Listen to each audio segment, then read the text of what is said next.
नमस्कार, मैं खुशी सिंह और स्वागत है आपका हमारे स्पेशल प्रोग्राम बॉलीवुड अपडेट्स में। फिल्म इंडस्ट्री के दिग्गज अभिनेता जितेंद्र आज अपना जन्मदिन सेलिब्रेट कर रहे हैं। 7 अप्रैल 1952 को अमृतसर में जन्मे एक्टर ने इंडस्ट्री में कई हिट फिल्में दी। हालांकि उन्हें कभी सुपरस्टार का खिताब नहीं मिल सका। आज जन्मदिन के खास मौके पर आइए जानते हैं उनकी जिंदगी से जुड़े कुछ खास किस्से। अपने फिल्मी दुनिया में कई प्रेम कहानियां देखी होंगी, जब एक हीरो या हीरोइन अपने प्यार के लिए दुनिया से लड़ जाते हैं। मगर क्या आप जानते हैं कि एक पत्नी ने अपने जिद से पति की मौत के मुंह से बाहर निकाला था। जी हाँ, हम बात कर रहे हैं जितेंद्र और शोभा कपूर की। यूं तो करियर के दिनों में जितेंद्र का नाम कई अदाकारा के साथ जुड़ा, मगर उन्होंने शादी अपनी बचपन की दोस्त शोभा कपूर से ही की थी। जितेंद्र और शोभा बचपन के दोस्त थे। मात्र 14 साल की उम्र में शोभा ने अभिनेता को अपना दिल दे दिया था। मरीन ड्राइव से शुरू हुआ दोनों का इश्क 31 अक्टूबर 1970 को शादी में तब्दील हो गया। मगर शादी से पहले जितेंद्र और शोभा ने कई सालों तक एक दूसरे को डेट किया। शोभा कपूर फिल्मी दुनिया से अलग थीं। वो एक एयर होस्टेस हुआ करती थी। वो ब्रिटिश एयरवेज में काम करती थी, जिसकी वजह से उनका जितेंद्र से मिलना जुलना थोड़ा कम होता था। भले ही दोनों के बीच दूरी बढ़ी, लेकिन प्यार जरा सा भी कम नहीं हुआ। जितेंद्र छुप छुपा कर अपनी लेडी लव शोभा से मिलने लंदन जाया करते थे। ये भी कहा जाता है कि जब जितेंद्र लगभग हेमा मालिनी से शादी करने जा रहे थे, तब शोभा ही थी जिन्होंने ये शादी रोकी। अपने प्यार के लिए पॉजेसिव शोभा किसी भी हालत में अभिनेता के साथ छोड़ने के लिए तैयार नहीं थी। क्या आपको पता है कि शोभा कपूर की वजह से ही जितेंद्र को दूसरी जिंदगी मिली थी? कपिल शर्मा के शो में खुद अभिनेता ने इसका खुलासा किया था। उन्होंने बताया था कि पत्नी शोभा कपूर की जिद ने उन्हें मौत के मुंह से बाहर निकाला था। दरअसल साल 1975 में करवा चौथ पर जितेंद्र को काम से चेन्नई जाना था। शोभा के लाख मना करने पर जितेंद्र चेन्नई के लिए रवाना हो गए। जब वो एयरपोर्ट पहुंचे तब उन्हें पता चला कि फ्लाइट लेट हो गई। उन्हें लगा कि इतनी देर वो अपनी पत्नी का करवा चौथ का व्रत खुलवा देंगे। वो घर गए और शोभा ने जितेंद्र को रोकने की कोशिश की। पत्नी की जिद के आगे आखिरकार अभिनेता मान गए और कुछ समय बाद उन्हें पता चला कि जिस प्लेन से वो जा रहे थे वो क्रैश हो गई। इस प्लेन क्रैश में लगभग 99 लोगों की मौत हो गई। 6 दशकों तक 200 से भी ज्यादा फिल्मों में काम किया। उन्हें फर्ज, हिम्मत वाला, परिचय, धर्मवीर, करवा, मकसद, धर्मकांटा जैसी फिल्मों से जाना जाता है।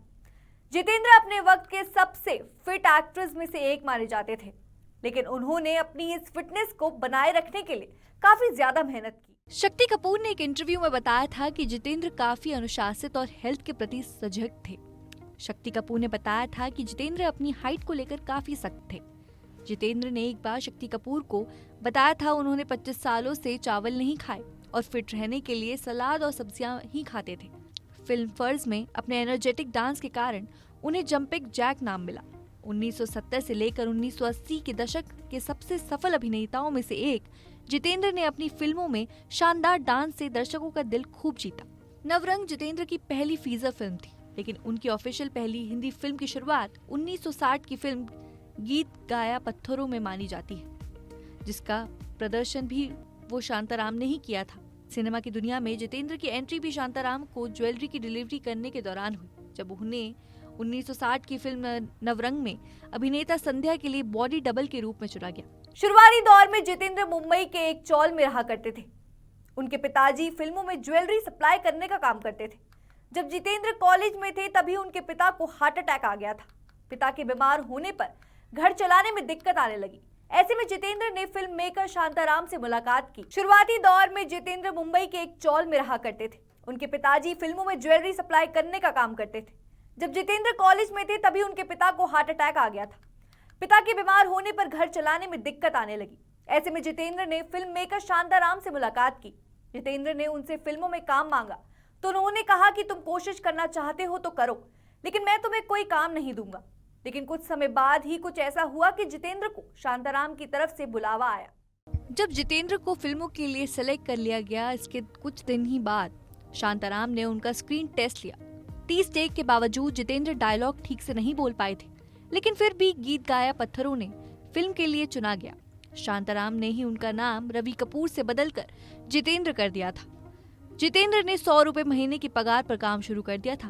बॉलीवुड में जितेंद्र ने अपने करियर की शुरुआत 1960 में फिल्म नवरंग से की, जिसमें उन्हें छोटी सी भूमिका निभाने का अवसर मिला था। इसके बाद साल 1965 में उन्हें शांताराम की फिल्म गीत गाया पत्थरों में काम करने का अवसर मिला। इस फिल्म के बाद जितेंद्र अपनी पहचान बनाने में कामयाब हो गए। इसके बाद 1960 में जितेंद्र की एक और सुपरहिट फिल्म फर्ज रिलीज हुई। जितेंद्र ने अपने करियर में लगभग 200 फिल्मों में काम किया। साल 2004 में जितेंद्र को legend of India cinema award में अटलांटिक सिटी में सम्मानित किया गया था, जो कि एक प्रतिष्ठित सम्मान था। साल 2007 में उन्हें दादा साहेब फाल्के अवार्ड भी मिला। इसके बाद उन्हें साल 2012 में लायंस गोल्ड अवार्ड से सम्मानित किया गया और वो ये अवार्ड उन्हें मोस्ट एवरग्रीन रोमांटिक हीरो के लिए दिया गया था।